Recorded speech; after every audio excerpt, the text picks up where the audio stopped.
And this week, Julian, we're going to talk about... We're going to talk about three things. We're going to talk about Miami and the Florida Keys.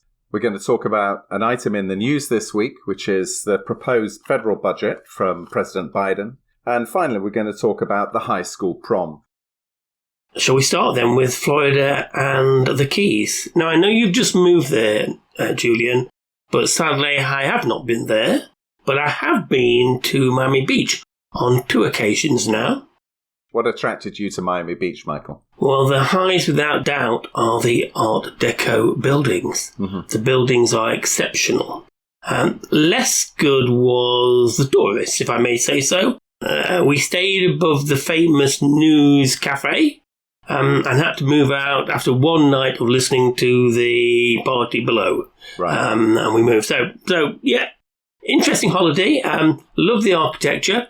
I'm going to flag up, if you've not been to it, Julian, there's also a fantastic restaurant, Barton G, and it's not necessarily the food, but it's the presentation of the sweets. If you get a chance to check them out on Google or the internet, they are something to be seen.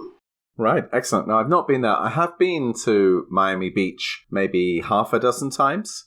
Probably, I think most people probably know that Florida used to be surrounded by islands on both coasts. And what's happened over the last few decades is all of these islands have been incorporated into the coastline so that Miami Beach, for example, is now the beach for Miami. And then on the other side of, what used to be Miami Beach Island is the bay side. All along both sides of the Florida coast, you have these islands which have been joined together by roads and bridges. So that it's actually quite difficult now to know what was coastline and what was originally island. I agree with you. To me, the highlight is the Art Deco buildings in the southern part of South Beach. The beach itself is a fantastic beach. It's a wonderfully light sand, very deep beach. And I also have had a number of very good meals on Miami Beach. I'm pretty ignorant about other aspects of Miami, and I haven't really traveled outside Miami Beach. I think there are some really nice places which are on the bay side. I think there's also a lot of relative poverty also in the other parts of Miami as well. But if somebody wanted to go to Miami Beach for a holiday, I would say it's really more of a young person's holiday than an old person's. Would you agree with that, Michael? Yeah, absolutely. I mean, and I imagine it attracts lots of people in the spring break as well. I imagine it's very, very busy at certain times. Yeah, everywhere in Florida attracts spring break. So spring break is the week of vacation that colleges and schools get off in March and beginning of April. And all of the Florida towns have a spring break crowd. And Miami would be one of the more expensive places. Both my daughters have been, pretty much most years, have been on spring break to one Florida town or another. And the thing about Miami Beach, there is this young crowd. There are lots of very fast sports cars which cruise up and down the roads of Miami Beach. If you're a young person and you like nightclubs and you like a lot of action and excitement, and then I think Miami Beach would be a very good place. I think if you were slightly older, it probably is something you may stay for, a couple of days before moving on elsewhere. Yeah, and am I right in also thinking, Julian, particularly not just Miami, but the rest of Florida is home for the pre-season for the baseball teams. So you get a whole series of towns that are home and they obviously play pre-season friendlies. Is that correct? Yeah, that's correct. Yeah. So it's not only Florida, it's also Arizona. And more or less half the sides play in Arizona and half of them play in Florida. When we've been in Florida in late February or March, we will go and see some pre-season games. So we could go and see the Braves versus the Yankees. And it'll be in a slightly smaller stadium than the ones they're used to playing. Might be 15 or 20,000 person stadium that they were playing. It's them getting prepared for the season ahead.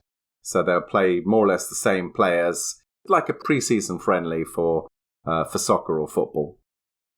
Yeah, and the last time I was in Miami Beach, I went to see the Marlins play, and it taught me a very valuable lesson, Julian. Which was what? Have you ever left a sporting occasion before the end?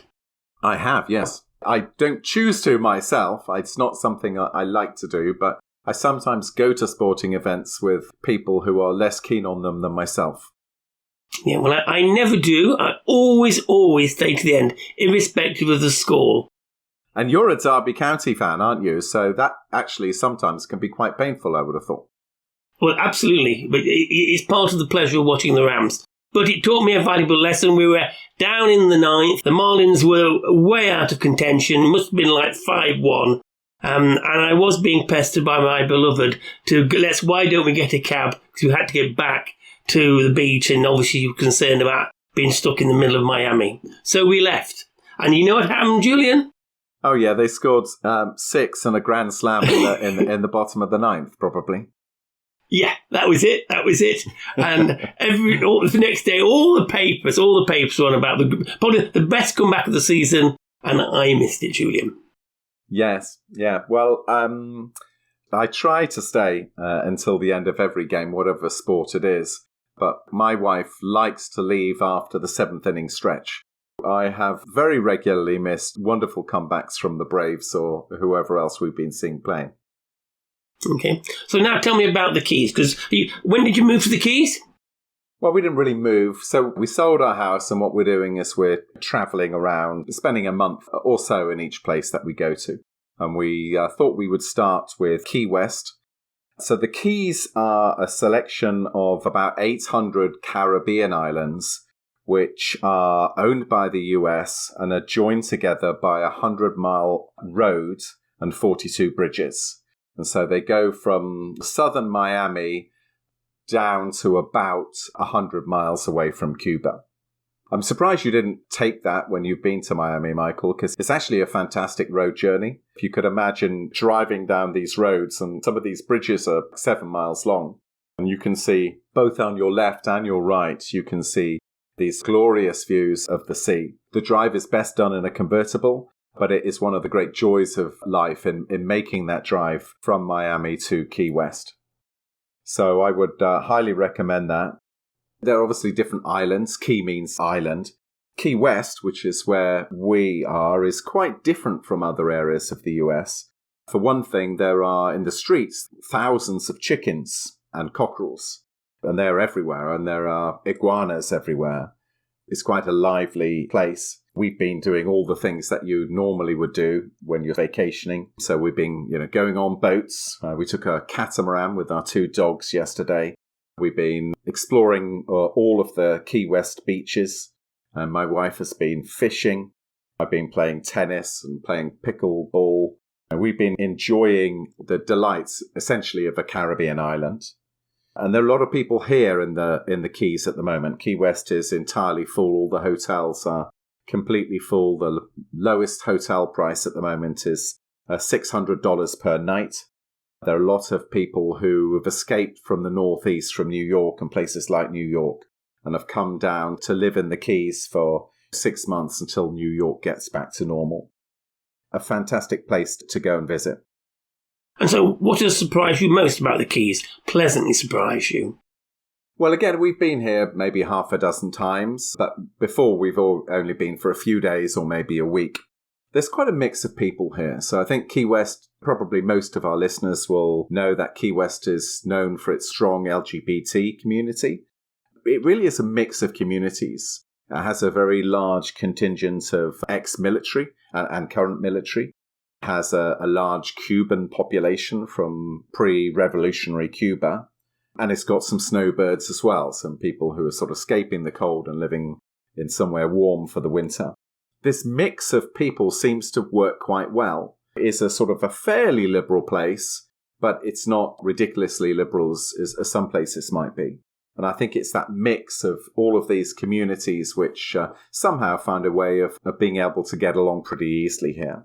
I like that aspect. I found it very easy to make friends. I found a whole bunch of people to play tennis with, and it's a little bit like an expat community in that you make friends very fast because either you or the other person will be moving somewhere different in a short amount of time. Is there anything that you don't like about the Keys?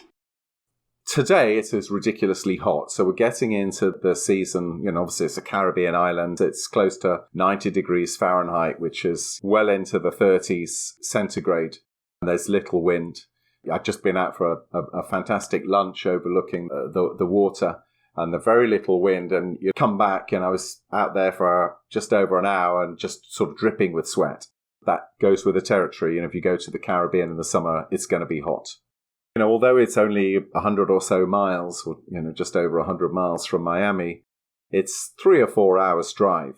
So, if you were living here full time, I think it would probably be a little bit claustrophobic, because if you wanted to go and see a baseball game or go to a shop which, for example, had a pickleball bat for you to sell, you'd probably have to 3 or 4 hour drive just to get there, and then a similar one on the way back.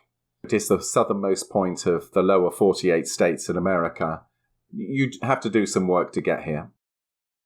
Okay, so no sympathy from me, Julian, over the temperature, although it's been a very pleasant bank holiday weekend in the UK. Mm-hmm. I think we yearn for temperatures in the 30s. Right. Can you, I'm assuming the nearest international airport then will be Miami, so you have to drive the 100 miles to the Keys, do you? You would want to. It really is a great drive, and I couldn't stress that more. But there is an airport, a Key West airport. If, for example, if you got a flight into Orlando or, wherever, you could get a flight from Orlando to Key West. It's a small island. I think it's about 4 miles by 3 miles. It's, it's not a big island. So yeah, you could do that. Although I personally would recommend the drive. It's a lovely drive. So by and large, so far, Key West you're giving that 4 stars as a recommendation. Yes. Oh yeah, it's a really great place to come. There is a sort of a touristy bit to it, which I find less appealing, a little bit like your Miami Beach. Basically a bunch of very drunken Americans. It's a street where they all congregate. But as long as you avoid that bit, it's really idyllic. It's a Caribbean island, happens to be in America. I would actually give it 5 stars, not 4. 5 stars, okay.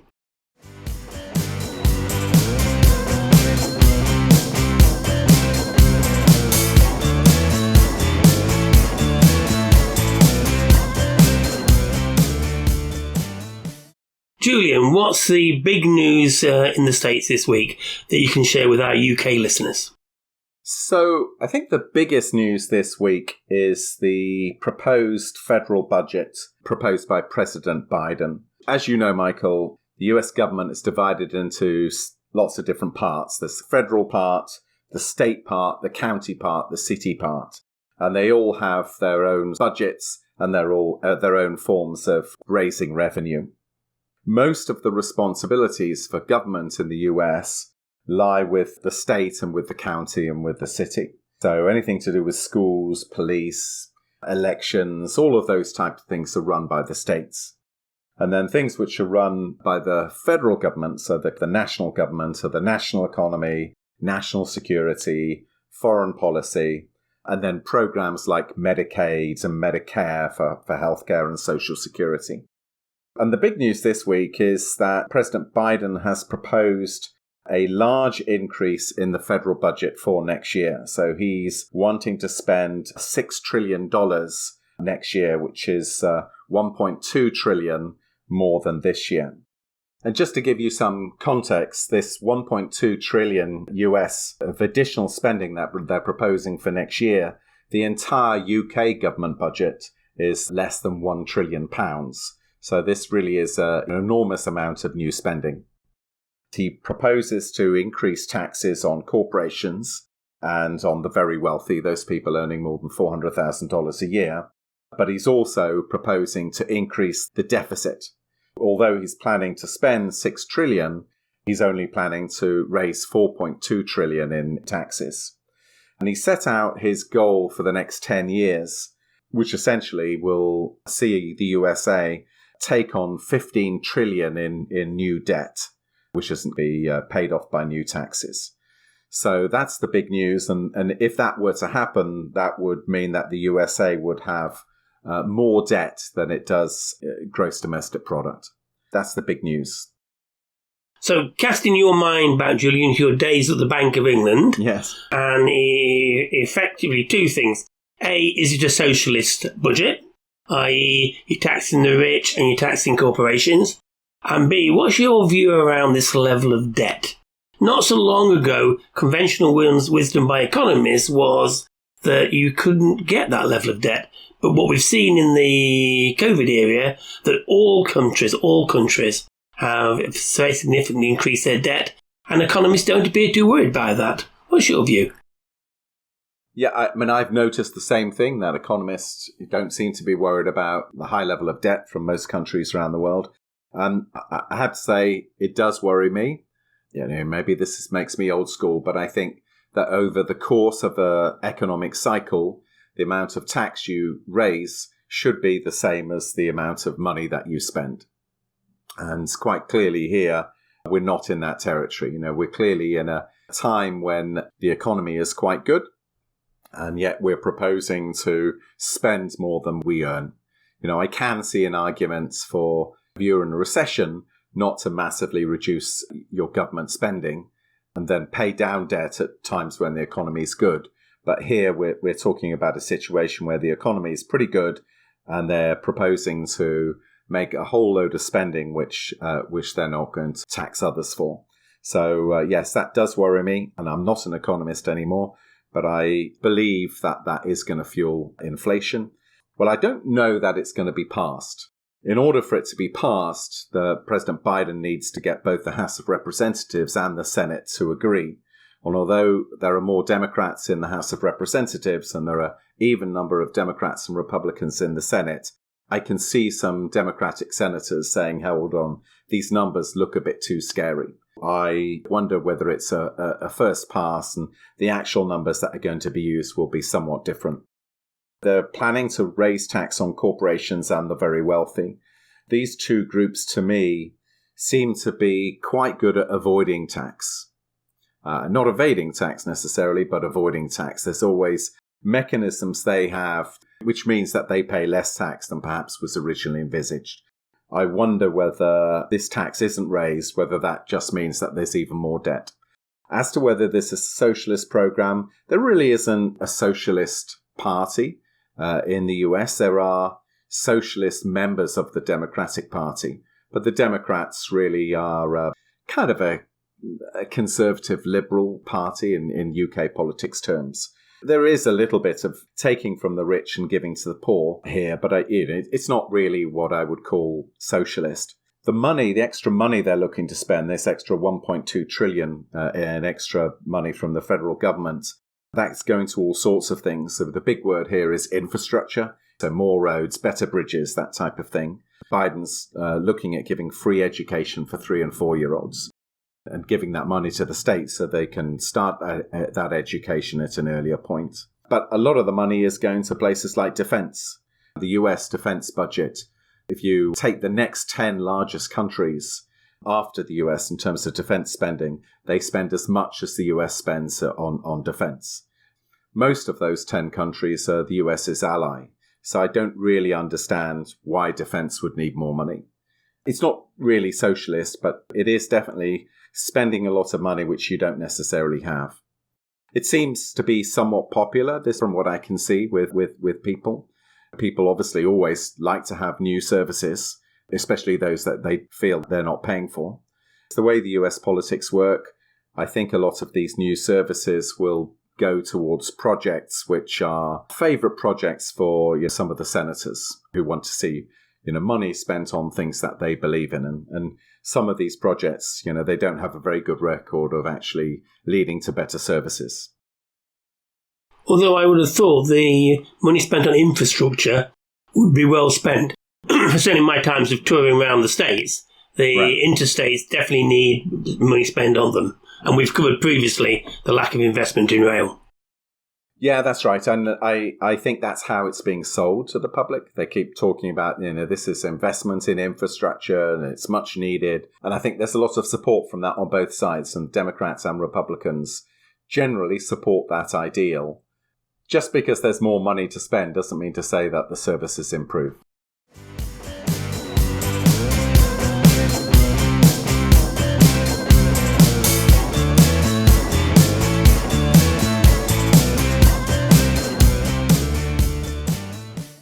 Final topic this evening, Julian. And I want to talk about something that, dare I say it, irritates me slightly. Something that we've imported from the States into the UK. A little bit like Halloween, the prom.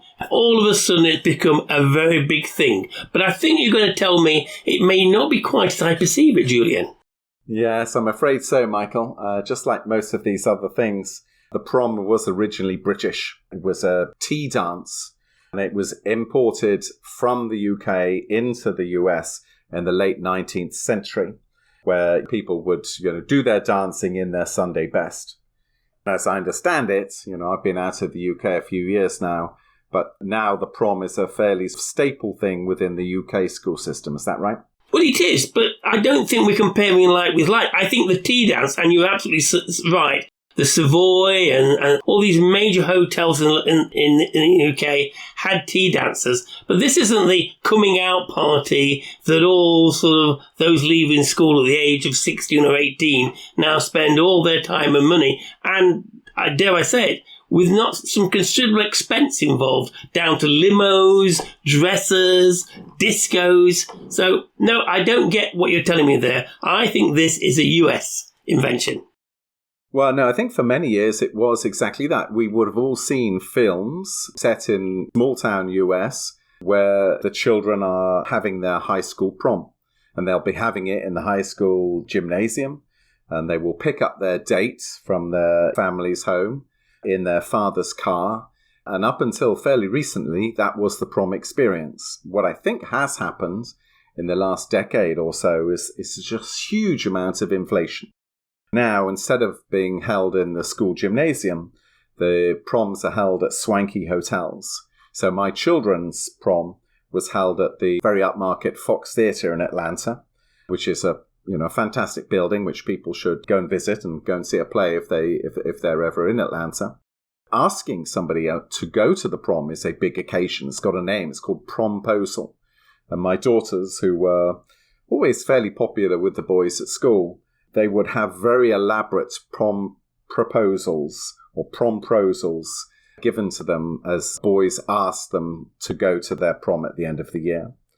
Before the prom, there's prom pictures, and often people get professional photographers in to take pictures of the happy loving couple and their friends.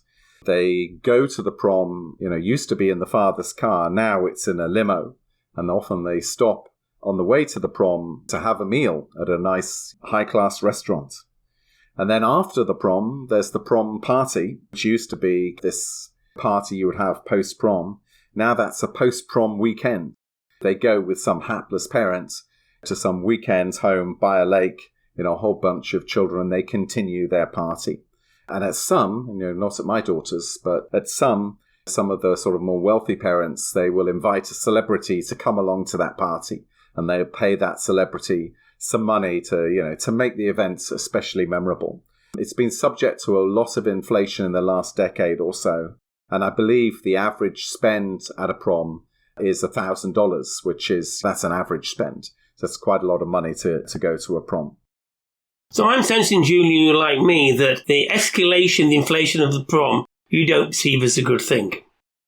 To be honest, I'm probably more neutral about it. As a father of two girls, I'm keen not to spend too much money, or obviously now they've left high school. But, to me, it's just an interesting observation that there's been so much inflation.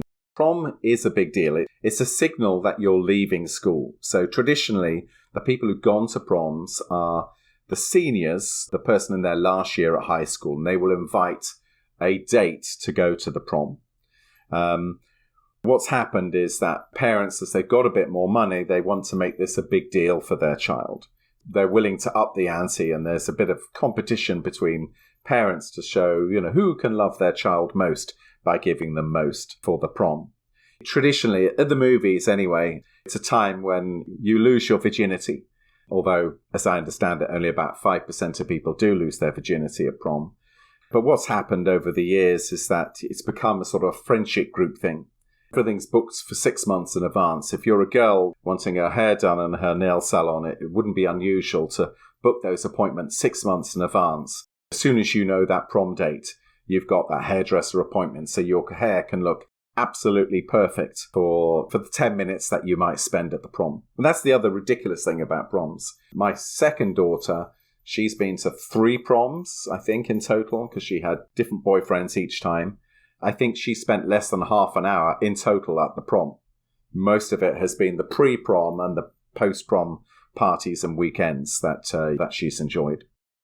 And so I do have to ask you said about the prom proposals. Yes. Was fatherly advice sought by either daughter A or daughter B when obviously trying to sift through this multitude of invitations? Well, it's very odd because, and I say this in the book High, Wide and Handsome, it's a very odd thing because, obviously at schools, everything is very socially equal in high schools in the US. So it's quite normal for a child to come out as gay or lesbian or announce that they're transsexual. But what is completely, I've never seen and never heard of, is a girl asking a boy to prom. In that sense, it's still very traditional. It's just the boy who asks the girl to go to prom with her. We certainly have had, I remember daughter number 1, some guy appearing at our door dressed in top hat and tails, asking her whether she would accompany him to prom, and she was about 14 or 15 or something. It's a big thing, and some people make a really big thing out of it. People could easily spend $300-400 on the prom proposal.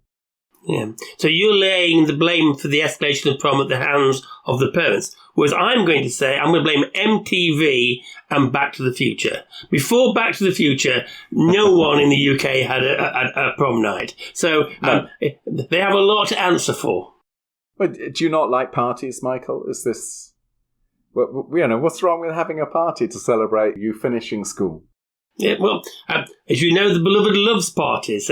Party expert.